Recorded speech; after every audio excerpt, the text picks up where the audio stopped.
अब मैं एक कंट्रोवर्शियल टॉपिक पे बात करने वाला हूँ। हम सभी को पता है कि जब हम अमेजिंग मांगा पढ़ते हैं तो हमारा दिल करता है कि इसका एनिमे अडेप्टेशन भी उतना ही एपिक हो। लेकिन क्या हो जब मांगा की आर्ट, उनकी वर्ल्ड बिल्डिंग, उनकी स्टोरी टेलिंग इतनी डिटेल्ड हो कि एनिमे स्टूडियो उसे सही से जस्टिस दे ही ना पाए। जब मांगा के पैनल मास्टरपीस लगते हैं और एनिमे देखते ही हमारा मूड ऑफ हो जाता है। तो आज हम ऐसे ही 3 और टॉप टायर मांगा की बात करेंगे जिनकी आर्ट इतनी डिटेल्ड है कि स्टोरी नेक्स्ट लेवल है, पर जब उन पर एनिमे बना तो मजा नहीं आया। हमारी लिस्ट के पहले नाम पे है टोक्यो गॉल। जब सुई इशिदा सर ने जे मांगा शुरू किया था तो इनकी आर्ट स्टाइल ने सबको हिला दिया। और इशिदा सेंसे की ड्राइंग पहले चैप्टर में थोड़ी सिंपल थी, पर री आर्क तक आते आते हर पैनल एक आर्ट पीस बन गया था। घोष के कैंगोंग की डिजाइन, उनमें वो ऑर्गेनिक लुक और फाइट सीन में रा इंटेंसिटी थी। मांगा में आप वो सब फील कर सकते हैं। स्पेशली चैप्टर एक्सप्रेशन, किनाए की मेंटल स्ट्रेंथ को दिखाने वाला पैनल वो डिटेल्ड में थे। स्टोरी एंड पेसिंग, मांगा की स्टोरी डार्क, साइकोलॉजिकल और सिंबॉलिकल से भरी हुई थी। पेसिंग बिल्कुल सही थी। हर चैप्टर का डेवलपमेंट, उसके मोलारिटी का सवाल सब डीप था। लेकिन जब इसका एनिमे अडेप्टेशन किया तो हमें क्या मिला? सीजन 1 चलो ठीक था, बट उसके बाद स्पेशली टोक्यो गॉल ए और टोक्यो गॉल री में उन्होंने मांगा कैनन को छोड़कर अपना ओरिजिनल प्लॉट डाल दिया, जिससे स्टोरी की कंटिन्यूटी खराब हो गई। और टोक्यो गॉल री को तो इतना रश किया गया कि जो 179 चैप्टर की डिटेल्ड स्टोरी थी वो बस कुछ एपिसोड में फास्ट फॉरवर्ड कर दी गई। और उसमें भी चैप्टर के डेवलपमेंट आर्क काल थे। इशिता सेंसे की शार्प स्टाइल्स आर्ट को एनिमे में फ्लैट और इनकॉन्सिस्टेंस बना दिया गया। एक्शन सीन जहां मांगा में ब्रूटल और इम्पैक्टफुल थे, वहां एनिमे में वो लैकलस्टर लगे। और सेंसरशिप ने तो पूरा इम्पैक्ट ही खत्म कर दिया। नंबर 2 पे है एक recent example, the promise Neverland. जैसे हम बोलते हैं जाकू शाकू नो नेवरलैंड। मांगा आर्टिस्ट पैसुका डेमिजू की आर्ट, ग्रेसफील्ड हाउस का आर्किटेक्चर, फॉरेस्ट की डिटेल और डीमंस की स्केरी और ग्रोटेक की डिजाइन। हर पैनल एक अजीब और बच्चों के एक्सप्रेशन जब वो डरते थे, जब वो मास्टरमाइंड प्लानिंग करते थे, वो डिटेलिंग लाजवाब थी।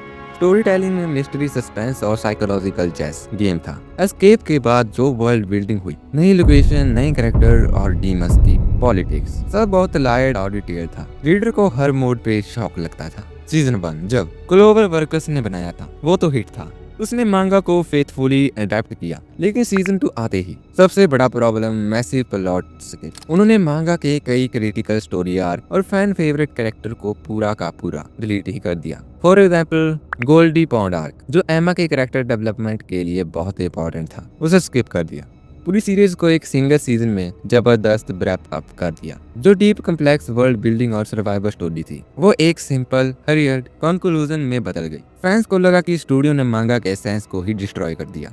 और फाइनली थर्ड स्पॉट पे है एक लेजेंडरी नेम, बेरशर्क। अब ये तो सर मांगा का बाप है।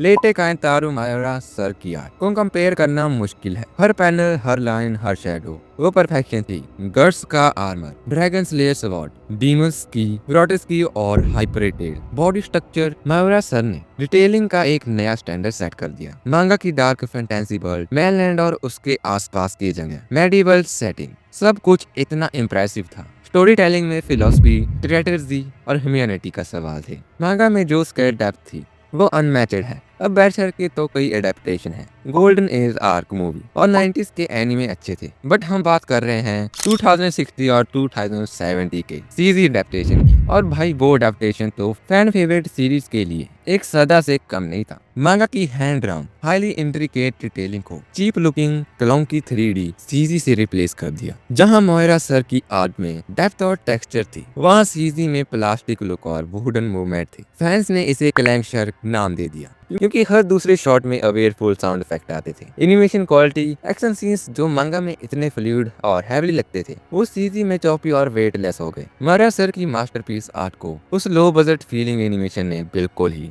डाउनग्रेड कर दिया। तो मित्रों, ये थी 3 ऐसी manga, Tokyo Ghoul, the Promised Neverland और बेरशर्क, जिनकी स्टोरी टेलिंग, वर्ल्ड बिल्डिंग और एस्पेक्ट्स और स्पेशली ड्राइंग की डिटेलिंग इतनी हाई लेवल थी कि एनिमे स्टूडियो उस प्रेशर को झेल नहीं पाए। इसे पता चलता है कि एक अच्छा एडेप्टेशन बनाने के लिए सिर्फ स्टोरी होना काफी नहीं, pacing, respect for the source material और सबसे इम्पोर्टेंट क्वालिटी एनिमेशन का होना भी उतना ही जरूरी है। आपको क्या लगता है, क्या कोई और मांगा भी इस लिस्ट में आना चाहिए था? हाँ, मुझे पता है तुम लोग किसकी बात कर रहे हो। जब तुम्हें इनमें से किसी एनिमे का अडेप्टेशन पसंद आया हो तो कमेंट्स में बता देना। वीडियो पसंद आए तो एक लाइक ठोको, शेयर कर दो और ऐसे ही और मांगा जाने के लिए चैनल को सब्सक्राइब भी कर देना। मैं मिलता हूँ आपको नेक्स्ट वीडियो में, तब तक के लिए गुड बाय और जाते जाते मांगा पढ़ते रहो।